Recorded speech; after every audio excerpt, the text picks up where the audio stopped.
Yo, what's up guys? It's Noah here, and in today's video, we're going to be taking a final look at the Week 6 NFL slate on Draftkings. We're going to go position by position, quarterback through tight end. Going to touch on my favorite plays for this Week 6 slate. I'm not going to talk about every single player. I don't want this video to be 2 hours, 3 hours long.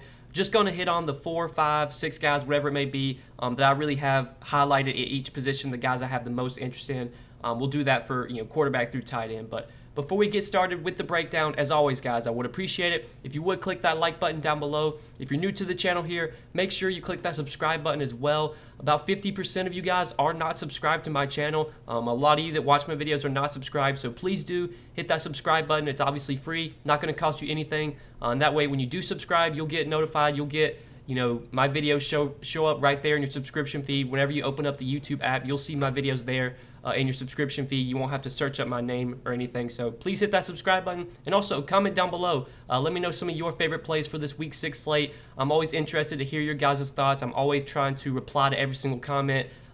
Feedback, whatever it may be. I appreciate all your comments, guys. So yeah, comment down below. Let me know some of your favorite plays for this Week 6 slate, and let's go ahead and take a look at it. Let's start off at quarterback. We're going to go from kind of top to bottom. Again, not going to hit on every single player, but just going to try and focus on the guys that I really have the most interest in, and the guys that I think I'm going to be playing in my lineups. But Patrick Mahomes is coming in as our most expensive quarterback this week. He's 8,300, gets a matchup on the road against Washington. Mahomes is going to be in play every single week. I think that's once again the case here. 54.5 total in this, almost a Redskins, in this Washington KC game, which is the highest on the slate. So, anytime Mahomes is playing in a game with the highest total on the slate, he is going to be a top option.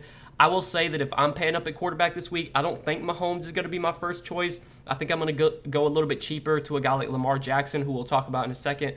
But Mahomes is definitely in play. Kyler Murray is normally the guy that I usually have the most interest in at the top. I'm a bit worried about his shoulder injury. He was limited in Thursday's practice with a shoulder injury. We haven't gotten Friday's practice reports yet for Arizona, at least. We don't know if Kyler's practicing Friday. I assume he will. I assume he'll be good to go come Sunday. This at least will be something to monitor. Kyler's coming off a bad week last week. His ownership this week is going to be super, super low. I mean, right now he's not projecting very well for his salary. He's not projecting for much ownership at all. So anytime you can get Kyler Murray at really low ownership, I mean, yeah, he's going to be someone that I look to. I'm going to have a lot of exposure on the Cleveland side. We're going to talk about Kareem Hunt, who is going to be a top play this week now that Nick Chubb was ruled out. I'm going to have a lot of Kareem Hunt exposure. If I'm playing a lot of Kareem Hunt, I'll try and have some exposure to some guys on the Arizona side. Like, I'm definitely going to have some Kyler Murray stacks run back with Kareem Hunt. Even though Kareem Hunt will be really popular, I don't think Kyler Murray or any of these other Arizona guys will be. So I think Kyler Murray's a good tournament play. He's always someone you can play in tournaments. Lamar Jackson, though, is definitely my favorite of all the spin-up quarterbacks.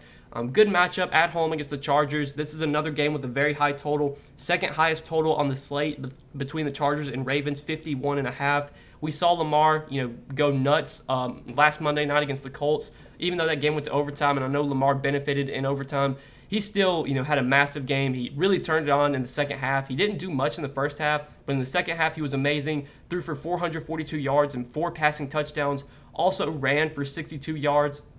This is the kind of upside that Lamar Jackson has. He's been so good as a passer this year, and I think that's something that people are kind of underrating, I guess. Lamar has always been, people have always said about Lamar, he can't throw the ball. He's just a running quarterback. Well, this year, he's been so good as a passer. He's been super efficient as well. Completed 86% of his passes last week. I mean, at home against the Chargers in a high total game, only 7,400. Lamar Jackson is my favorite quarterback to pay up for this week. He's coming in with the most ownership at the quarterback position.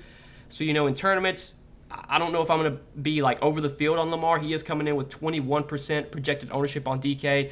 I don't know if I usually I'm going to cap my quarterbacks anyway. Like in my 150 lineups, I usually cap my quarterback exposure around 20%. I don't really go too heavy on quarterbacks just because quarterback's a position where normally the scoring is pretty condensed. Rarely do you see guys just go out there and put up a score that you have to have at the quarterback position. So I like to get exposure to a bunch of different quarterbacks. But Lamar, I think, will be one of my higher owned quarterbacks this week.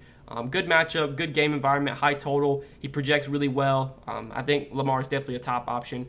But then some other guys, out of all the other 7K quarterbacks, not too much interest in anyone else. I mean, some of these guys are tournament plays you could go to, like Justin Herbert, Aaron Rodgers, Dak Prescott, but I don't think they're going to be core options for me. In the 6K range, I do have a good amount of interest in Joe Burrow. Good matchup for him against Detroit, on the road against the Lions. I mean, Joe Burrow, he's had back-to-back pretty good games, over 20 DK points in both games. Another good matchup here against the Lions. I don't think we should really be worried about this Lions defense at all. In the Cincinnati-Detroit game, the total is not like massive or anything right now. It's coming in with a 46.5 total, but it's a good matchup, I would say, against Detroit. The Lions, again, their defense is not good at all. Burrow's pretty affordable at 6,300. There's plenty of stacking options you can go to for, if you play Burrow, you can stack him with Tyler Boyd, with T. Higgins, with Jamar Chase, whoever it may be. All those guys are viable this week. I think Joe Burrow in the mid-range is someone that I'm definitely looking to, 6,300. And then looking below 6K, if we're talking about value at quarterback this week, I mean, value's not great. Like, there's not a ton of guys that are projecting really well below 6K. Taylor Heineke, just volume, I think, makes him viable against KC. At home against KC, even though they're at home, you're probably going to see Washington playing from behind here. They're going to probably, be forced to throw 35, 40 times, which is what Heineke's, had to do these last few weeks. Right now, let's see. Yeah, right now, even at home, Washington is 6.5-point dogs. So I think Taylor Heineke at 5,800 does make some sense. The matchup is pretty good. Kansas City's defense has not been good at all this year. If we're going to get 35, 40 pass attempts from Taylor Heineke, I think he definitely makes some sense at 5,800. He gives you a little bit of rushing upside as well. He can scramble. So if I'm going cheap at quarterback, he's probably my favorite option. There's not too much else, though, down here that I really like. Daniel Jones, I guess, he's been good this year. Obviously, last week he got injured against Dallas, so I don't want to look too much into that one. But they already said that he should be able to play this week. He got a full practice in on Friday.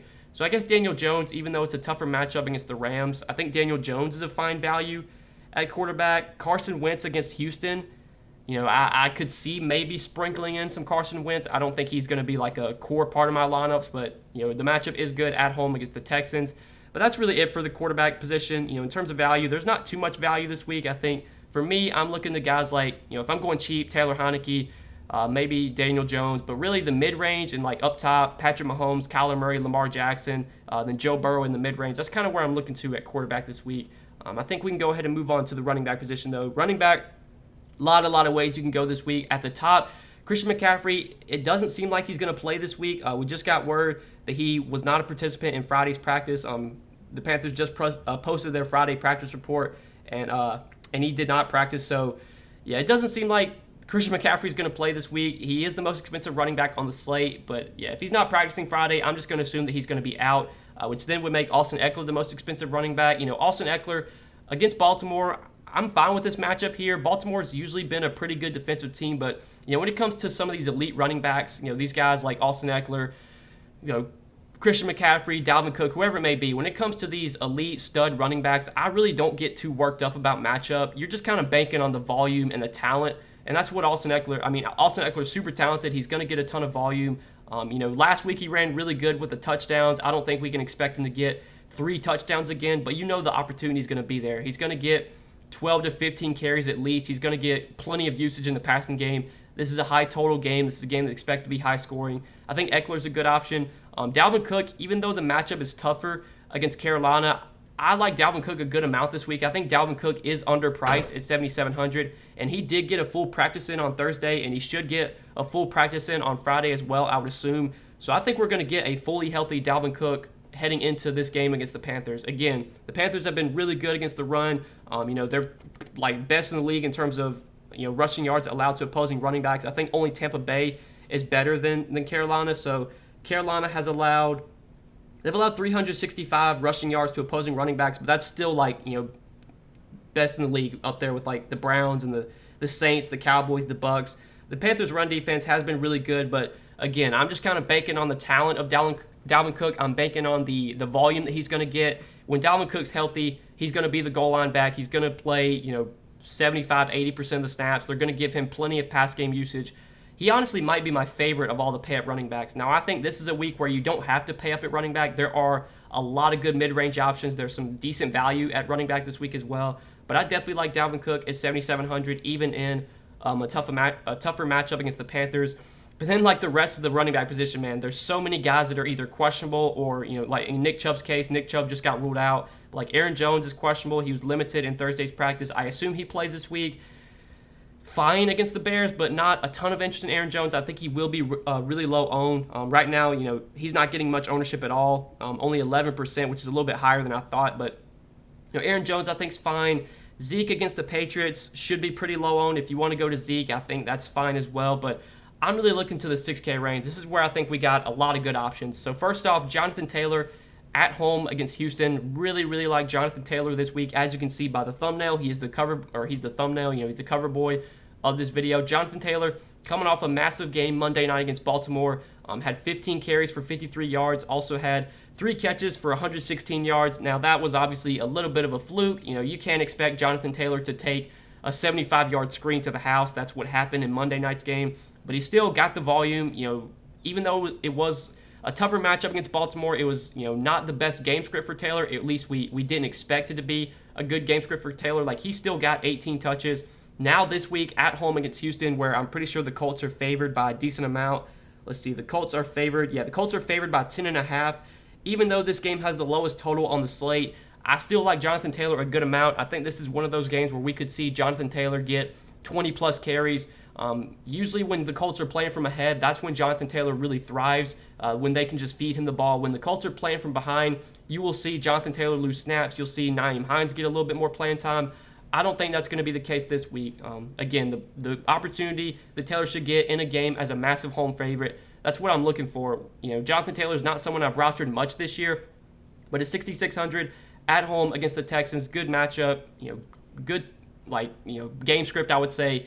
He definitely stands out as a really good play in the mid-range. I think his ownership might be a little bit lower now that Kareem Hunt is going to be a top option. I think a lot of people, if they're going to play anyone in the 6K range, it's going to be Kareem Hunt, and I think obviously Kareem Hunt is a really good play this week. But I do still like Jonathan Taylor a good amount at 6,600.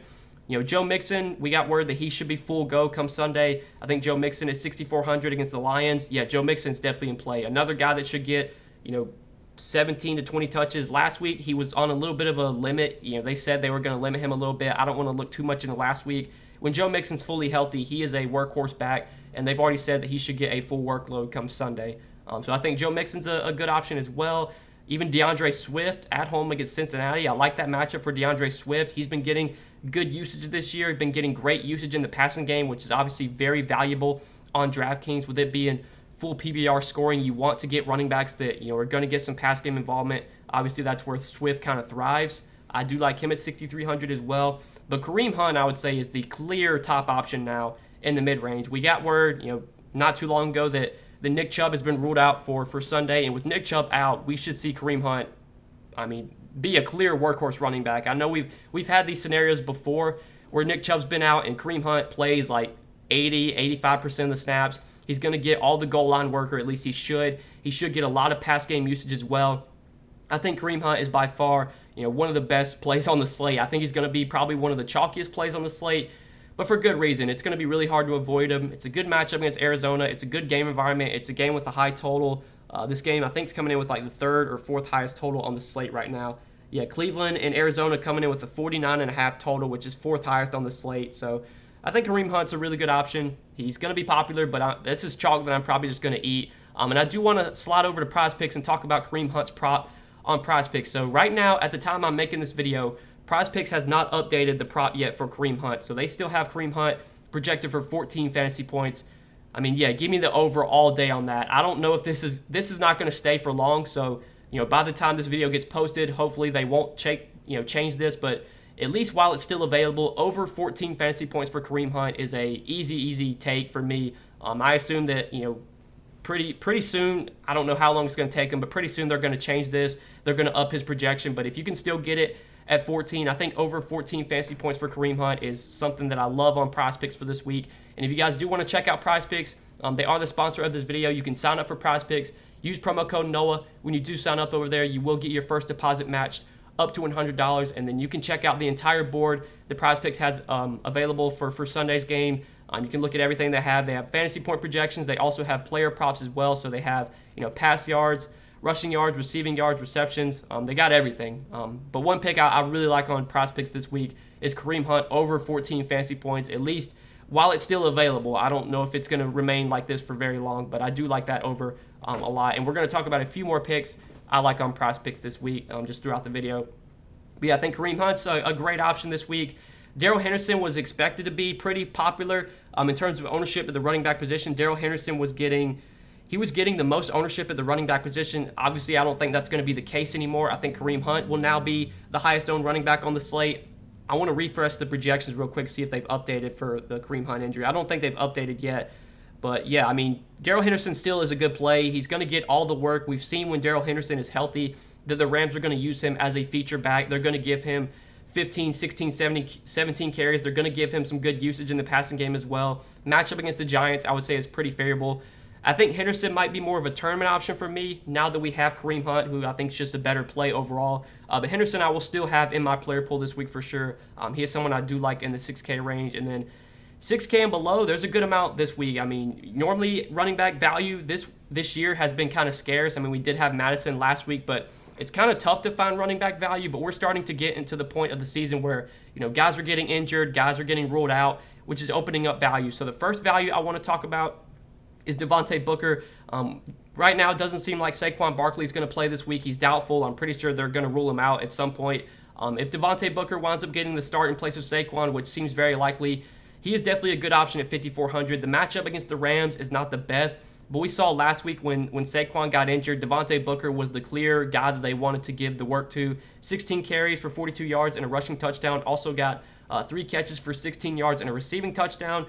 He ran really good with the touchdowns last week. I don't want to look too much into that, but the workload was there, and that's what we really care about. He got 19 total touches after Saquon got injured. He played, let's see how many snaps he played. He played 88% of the snaps. I'm expecting Devontae Booker to play probably 80 to 90% of the snaps, probably get anywhere from 15 to 20 touches. Even if the Giants get behind here, like Devontae Booker will be involved in the passing game. And if they get down to the goal line, I expect Devontae Booker to be the goal line back. I expect him to be the guy, punching it into the end zone. So workload should be there. Matchup's not great, but I think Devontae Booker just banking on the workload. 5,400. He's someone that I have interested in the 5K range, and then a couple guys below 5K. First off, Darrell Williams, 4,900. Darrell Williams should be the starting running back for Kansas City this week with Clyde Edwards-Helaire on injured reserve. And Darrell Williams, we've seen when he gets opportunity, like he can produce. He's put up some big games in the past when he's given the opportunity. Last week, he did get a good amount of opportunity after Clyde Edwards-Helaire got injured. I'm pretty sure he played like over 70% of the snaps. If I want to confirm that real quick. Yeah, Darrell Williams played. He only played 43% of the snaps, but I think after Clyde Edwards-Helaire got injured, he was on the field for a large majority of the snaps. Right here it said that he played 77% of the snaps after Edwards-Helaire checked out. So I'm thinking we probably see Darrell Williams play 70 to 80% of the snaps. He should be the goal line back. He should get some usage in the passing game as well. Kansas City does still have Jerick McKinnon, and Jerick McKinnon will probably get some usage as well. But I'm expecting Darrell Williams to be the feature back at only 4,900. He's another value play that we can consider if we're looking to go cheap at running back. And then the last guy that I want to mention is Khalil Herbert. We got word earlier this week that the Damian Williams was put on the COVID list. He tested positive for COVID. So the fact that he tested positive probably indicates that he is not going to play come Sunday. I think he would have to test negative like 3 days in a row, which probably won't happen. So assuming that Damian Williams does not play come Sunday, Khalil Herbert should be the feature back for the Bears, and I think he's the only healthy running back on the roster. I mean, the Bears literally have no other running backs outside of Khalil Herbert. Yeah, so Damian Williams is on the COVID list. David Montgomery's on IR. Tariq Cohen's out. Ryan Nall is literally the only other running back that the Bears have behind Khalil Herbert, and I don't think Ryan Nall is going to be very involved at all. I mean, I don't think he's really I don't expect them to involve him much at all. So we might see Khalil Herbert play 90% of the snaps, if not more than that. I mean, I don't know too much about Khalil Herbert, but he's super cheap. He's going to get a massive workload. Last week, with Damian Williams active, he still got 18 carries. After David Montgomery got injured, everyone assumed that Damian Williams would be the feature back, and he kind of was, but they still did involve Khalil Herbert a lot last week. We know this Bears team wants to run the ball a lot. They haven't really shown much inclined to let Justin Fields just throw it a ton. They're going to run the ball probably 20, 25 times. Khalil Herbert should get a monster workload. Hopefully, he can get some usage in the passing game as well. If he does, for 4,600, yeah, he's going to be a really good value. So there's some good value at running back this week. You got Darrell Williams, excuse me. You got Darrell Williams below 5K. You got Khalil Herbert below 5K. You got Devontae Booker in the 5K range. And then you got some really good plays in the 6K range. Kareem Hunt, DeAndre Swift, Joe Mixon, Jonathan Taylor. Those are the running backs I have like the most interest in this week. And then if you want to pay up, I think paying up this week at running back actually might be a little make you contrarian. I don't think we're going to see a ton of expensive running backs be popular, but Dalvin Cook is someone I do like, just kind of banking on the talent and the little cheaper price point for Dalvin Cook. 7,700 I think is a little too low for him. But we can go ahead and move on to wide receiver now. Talk about the wide receiver position. So at the top here, Davante Adams, 9K, most expensive wide receiver. I think Davante Adams is still the best, raw projected play at the wide receiver position. In terms of projection right now, I'm pretty sure he projects the highest. 23.9 DK point projection for Davante Adams, which is a little bit higher than the next guy, Tyreek Hill. If I have to pay up at wide receiver, if I'm choosing, I think Davante Adams is my favorite option. He's just getting so much volume this year, especially as of late. 18, 11, 16 targets. Like, his target share in this offense is just absurd. Pretty sure he's had like a 40% target share this season, which is just unreal. At 9K, even though he's expensive, we've talked about some good mid-range options at running back. We've talked about some value at running back. You can always go cheap at defense. You can always go cheap at tight end. If you want to fit Davante Adams in this week, I think he's definitely a top option. And it might be pretty easy to get to him just with how the slate's shaken out and with how much mid-tier and value there is at the running back position that might allow you to pay up for one of your wide receiver spots. Davante Adams definitely my favorite option up top, but Tyreek Hill, especially in some Chiefs stacks, I'm going to have exposure to Tyreek Hill. I think straight up, I'd rather play Davante Adams, but Tyreek Hill is definitely a good option. He's questionable this week. He was limited in practice. We'll need to keep an eye on that, or he did not practice Thursday. I assume Tyreek Hill plays, but that'll be something to monitor. These other guys I think are more just like contrarian options. Mike Williams, Justin Jefferson, Cooper Kupp, just kind of lower owned plays. DeAndre Hopkins, I've been playing a lot in tournaments lately.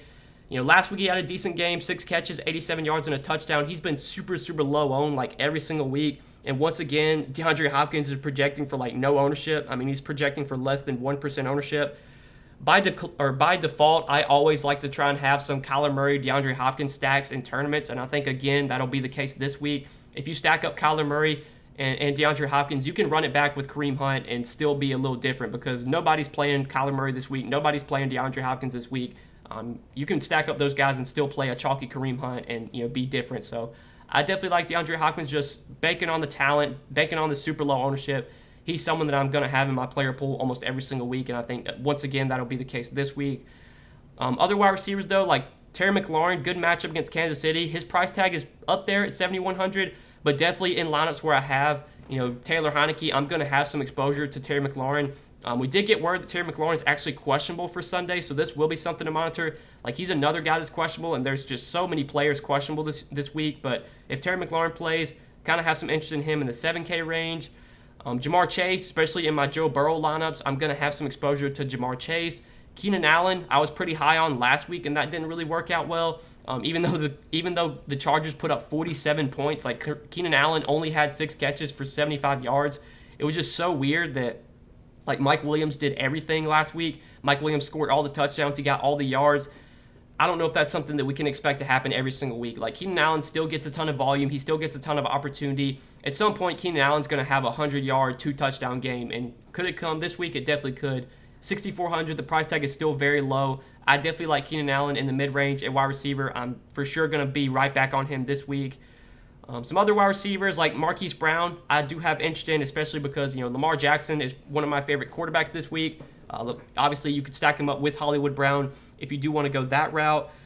Some other wide receivers, Michael Pittman, banking on the talent, banking on the target volume as well. Someone you could go to at 5,500. We'll have to see what the ownership looks like on Jonathan Taylor. I think Jonathan Taylor will get some ownership this week if he winds up being like really popular. Obviously, a good way to get leverage off of that would be to play Michael Pittman, to play Carson Wentz. But I don't think Taylor's going to be that popular, especially now that Kareem Hunt is like a clear top option at running back, and he's priced very similarly to Jonathan Taylor. Like some other 5K running backs, or 5K wide receivers, Odell, he's been terrible this year, but 5,100, man, that's so cheap for Odell Beckham, and he's not getting much ownership either.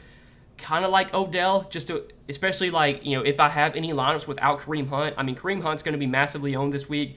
A good way to gain leverage off of Kareem Hunt, like in a scenario that Kareem Hunt does not do well, it probably means that Baker Mayfield is throwing 3-4 touchdowns and Kareem Hunt's getting no touchdowns. If that's the case, obviously we could see Odell Beckham put up a big game in that case. So I think in lineups that don't have Kareem Hunt, it does make some sense to stack up Cleveland, the quarterback, Baker Mayfield, with Odell Beckham or any other pass catcher you wanted to go to. But Odell Beckham would be the guy that I would want to roster from the Cleveland passing game. Below 5K, though, if we're looking for value at wide receiver, I skipped over T. Higgins, did want to mention him, 5,300. Again, good matchup against Detroit. I have interest in Joe Burrow, so T. Higgins, Tyler Boyd, those guys are definitely viable. But below 5K, I mean, there's not much that's really projecting well down here. Like Darnell Mooney's coming in with a little bit of ownership, but I don't know if I really have much interest in Darnell Mooney. I think if I was going to play any receiver below 5K, he probably would be my first choice. Van Jefferson's getting a little bit of ownership, 7%. He's super, super cheap at 3,400. I think that's fine. I don't love Van Jefferson. I don't think I'm going to play Van Jefferson this week, but he's projecting decently for with how cheap he is. I guess he could be playable, but there doesn't seem to be too much value at wide receiver this week. I think a lot of the value is coming at running back. A lot of the value in the mid-tier plays are there. Wide receivers a position I think mid-range and kind of up top is where I'll be looking. So let's go ahead and move on to tight end. We'll touch on the tight end position real quick before we do end the video. So at tight end, this week I think, in my opinion, the two best options if I'm paying up are Travis Kelce and Mark Andrews. Travis Kelce, obviously the most expensive tight end on the slate, 7K. But honestly, 7K does feel a little bit too cheap for Travis Kelce. Like, I feel like Travis Kelce should be like 8K every single week. He's had back-to-back kind of bad to mediocre games. I think that's one of the reasons his price has come down to 7K. Yeah, 7K for Travis Kelce. If I can fit him in, I think he's clearly the best tight end play on the slate. I do prefer him over Darren Waller by a good amount. And then Mark Andrews, I think if you can't get up to Kelce, I think Mark Andrews, to save some salary, is for sure the next best option. Mark Andrews is getting a good amount of ownership. Right now, he is the second highest owned tight end, or he's projected to be the second highest owned tight end behind Travis Kelce. But Andrews last week finally broke out, 11 catches, 147 yards, 2 touchdowns. I said it in my showdown video last week. At some point, we're going to see Mark Andrews find the end zone. He gets so much volume in this offense. He's used so much near the red zone that it was super weird to see him not have any touchdowns this year. And then surely enough, Monday night, he catches 2 touchdowns, has a massive game. I don't think we can expect 44 DraftKings points again, but for only 5,200, the price tag is still very low on Mark Andrews for how much he's involved in this offense. We've already talked about how good of a game environment this is between the Chiefs, or the Chargers and the Ravens. Right now, second highest total on the slate. It's going to be a game we want to get exposure to. We've talked about how much I have interest in Lamar Jackson, one of my favorite quarterbacks this week. That's automatically going to make me have interest in Mark Andrews, who I think is probably the second best tight end play on the slate behind Travis Kelce. But then other tight ends, Noah Fant, Tyler Higbee, I think are fine options in the mid-range. If I'm not going up to Andrews or Kelce, then I'm probably just going to go really cheap to guys like Evan Ingram, who I've been playing the last few weeks, and it really hasn't worked out. But Evan Ingram's getting plenty of opportunity. We'll have to keep an eye on the status of Sterling Shepard and Darius Slayton. They've been out the last 2 games. We don't know yet if they're going to play come Sunday. If they're out again, I think that's definitely a boost for Evan Ingram. Even if they play, I think Evan Ingram would still at least be viable at 3,400. Ricky Seals-Jones, I think, is probably the best punt value play at tight end. I thought he was the best punt value play at tight end last week, and he did okay. He had 9 DraftKings points. He got 5 catches for 41 yards.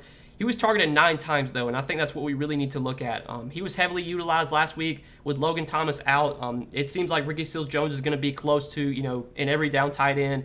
They used him very heavily whenever Logan Thomas got injured in week 4, and then obviously last week he was very heavily utilized last week, but pretty sure in terms of snaps, yeah, they're basically using him as an every down tight end. After Logan Thomas got injured week 4, Ricky Seals-Jones played 93% of the snaps, and then last week with Logan Thomas out, Ricky Seals-Jones played 99% of the snaps. So he's basically an every down tight end. He's only 3K. Good matchup against Kansas City. Good game environment. High total game. Highest total on the slate.